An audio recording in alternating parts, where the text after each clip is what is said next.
Welcome to lesson 063 of Online School of Entrepreneurship. I am Dr. Kirian Mfam. In today's lecture, we will dwell on business model canvas pedagogy of entrepreneurship training. Upon completion of this lecture, our audience will be able to apply business model canvas pedagogy in entrepreneurship training. Business model canvas pedagogy of entrepreneurship training.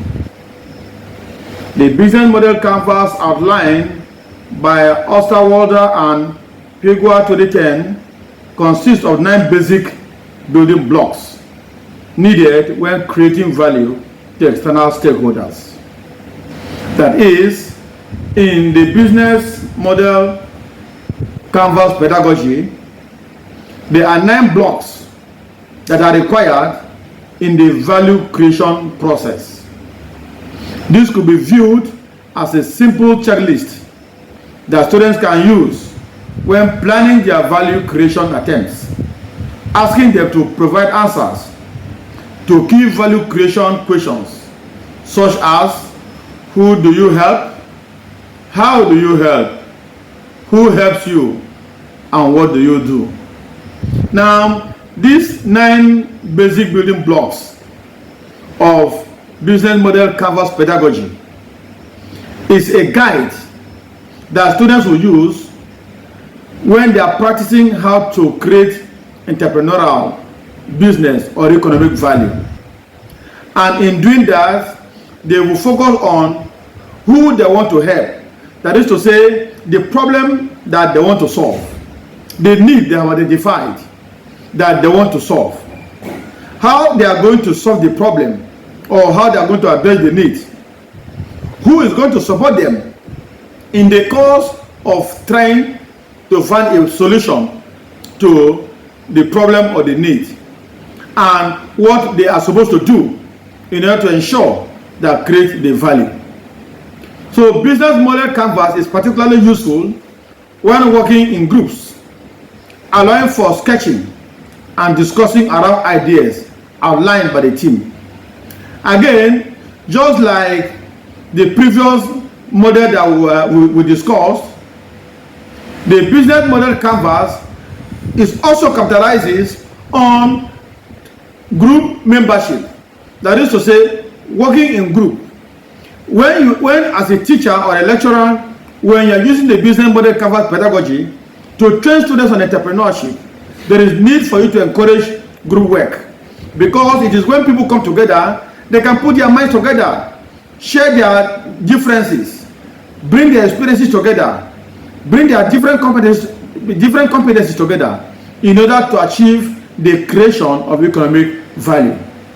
So a business model describes the rationale of how an organization creates, delivers, and captures value. Again, this pedagogy introduces students who are now the learners learning entrepreneurship about how an organization creates economic value, how they deliver the value, and how economic value is captured. Application of business model canvas pedagogy. Now we are going to look at the practical ways to implement the business model canvas pedagogy when training students on entrepreneurship. The first thing to do is to group students into small units of about 20, 30, 40, 50, or even 10, depending on the class size. The larger the class size, the larger the small units of group you form. The smaller the class size, the smaller the small units of student groups that you form, to ensure effective participation in the training process. 2, identify customer segments. Each group of students should identify people or group of people to sell their products or render their service to. Now, having grouped the students into smaller units, the next step in implementing business model canvas pedagogy is to urge the students to identify the particular set of people they are going to sell their product to, or that they are going to render their economic service to. Customers can be segmented on the basis of geographical area, gender, that is to say men or women, age, behaviors, interests, etc. So when students are identifying their customer segments, they can look at the geography of where the people are. Are they in a rural area? Are they in an urban area? Are they in semi-rural or semi-urban? They also look at their gender disparity, whether they are more of females or they are more of males, as well as their age brackets. Are they young people or are they old people? What are their behaviors and what interests do the customers have? C. Establish customer relationships. Each group should establish the type of relationship they will have with each of their customer segments, or they will interact with them throughout their business journey. Now, in this phase, the group will establish the kind of relationship they want to have with their customers.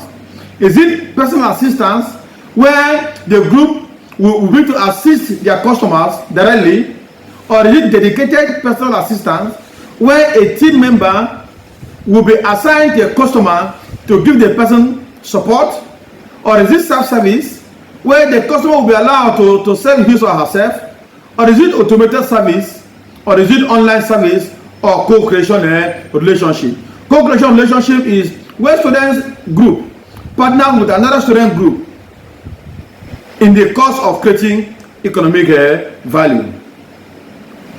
4. Design channels. Each group should describe how they will communicate with and reach out to their customers. Now, design channels or channels of communication refers to the various ways that students groups will identify as being appropriate to communicate or relate with the customers that they have identified. E or 5.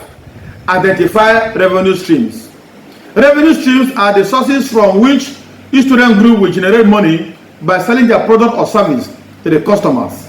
Now, as you begin to plan your economic value, you must also identify the various sources that money will come to your organization or to your business venture. So at this stage, the students identify the various streams, the various avenues through which they can make money through their business. F or 6. Identify key activities. This session addresses the question, what are the activities or tasks that need to be completed to fulfill each group, for each group to accomplish its purpose. Now, in creating an economic value or in creating a business, there are many activities that will be carried out depending on the type of business you want to establish. Generally, there are three key activities that students should look out for. One is the production activities. This one is concerned with designing, manufacturing, and delivering a product in significant quantities and or of superior quality. So they must look at the production activities, the activities that are going to be engaged or involved in the course of producing the goods or the products they want to sell to their customers. 2. Problem solving. Finding new solutions to individual problems faced by the customers. 3. Platform and their network. Now, G. Identify key resources. This is where each group lists down which key resources or the main inputs they need to carry out their key activities in order to create their economic value or business venture.